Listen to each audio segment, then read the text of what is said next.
All right, guys, welcome to this video where we're going to be going over my thoughts of the S&P 500 right now, or my thoughts on the market. Is it going to crash? Is it going to go higher? What's going to happen? I'm going to answer all that in today's video. All right, guys, if you haven't already, smash that like button and hit the subscribe button. Anyways, coming into it, okay, so something that I do want to mention before I get into what SPY or what the market is currently doing right now.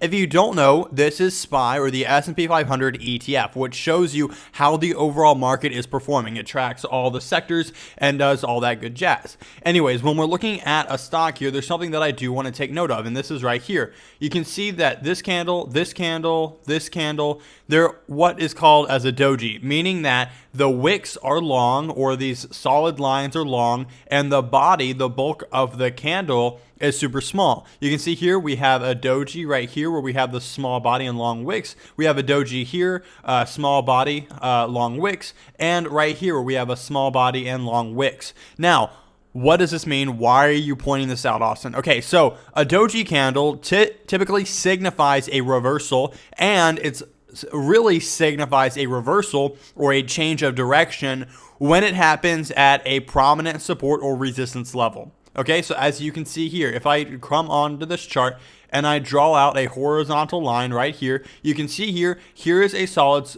resistance level. And when we hit a doji at this level, we knew we were going to reverse. When we hit a doji at this level, we knew we were going to reverse as well, or we had a good indication. Same thing here. You can see here that we form this support, and then we come down, then we form a doji on the support level, and you can see we bounce, and then we bounce a bit. This just shows that when a doji forms at a solid support and resistance level, then we see a change in direction.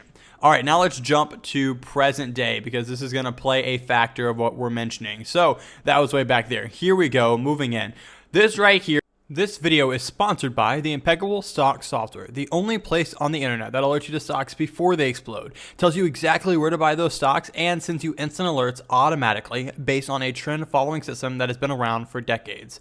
Not only does this system have an over 82% accuracy rating, but it also is your one-stop shop for stocks. If you have been struggling to find good stocks, want a clear understanding of where the market is headed, and tired of spending all your free time in front of a screen, then start your 14-day, no credit card required free trial today. Link in the description below. Which happened on Friday on the S&P 500 or the market was a doji candle. What we saw is we hit a new all-time high with a doji candle, small body, long wicks. And so what does that mean? Well, an all-time high can definitely be classified as a new resistance level. So, seeing that we have a resistance level here at around 417, we have a doji candle forming, and then today's price action shows a red day, or it closed below this doji candle, as a very strong case that will be headed down the rest of the week. And so my thoughts on the market this week is that a long term, the market is in an uptrend, meaning that we're moving higher, which is really great to see, and we don't want to fight the trend. But I have a assumption based on this movement right here that we're going to head down a bit and form a little dip, right? Because an uptrend is form of highs, dips, up, dip, right? High, low, high, low, high, low. And so because of that, I think we're at that high, and I think we can have a low down to 400 because that's kind of where this previous support level or resistance level was, and old resistance becomes a new support. And so this level here is probably going to be retested. So again, anything can happen, but I do want you to know that long-term, the market is in an uptrend. So we don't want to bet against the long-term trend. On a short-term time frame over the next week, I think we can expect a pullback to around the 400 level, and then a dip back up. A small dip, and then a push back up. Again, that's just normal and healthy for an uptrend. And for the past week and a half, we've seen almost all green days. So to have a little bit of a dip on for this week, or for the next 2-3 days, a red little streak, nothing major, is not going to surprise me. So anyways, like I said, I want to reaffirm that we are in a long-term uptrend. You can see here we are moving higher. Our lows are getting higher, and our highs are getting higher as well. And because of that, we don't want to bet against the trend. But if we do start to dip here to around 400, it may be a great time to buy in if you haven't bought in yet, or add some to your position if you don't have SPY already, or if you already own SPY.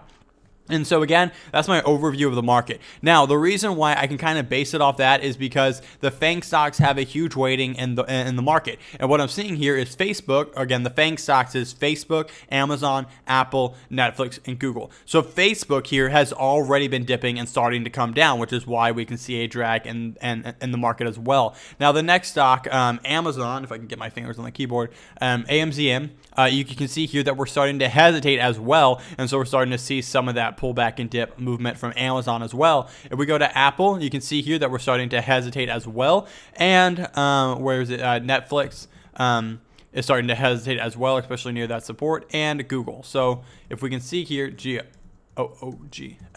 Google, you can see here that we're starting to hit that highs, but at the same time, we're kind of starting to have that divergence if we had the RSI on there. So basically what we're seeing is the stocks that track the majority of the S&P 500 that have most of the weighting are either already headed down or in consolidation. Anyways, guys, that is my view of the market. Long-term uptrend, short-term we may expect a dip, but we're going to be continuing higher throughout this month for sure. All right, guys, thank you so much for watching this video. If you haven't already, smash that like button and subscribe button. I'm trying to come out with a new video every single day, Monday through Thursday, and so I hope you enjoy. All right, guys, see you in the next video.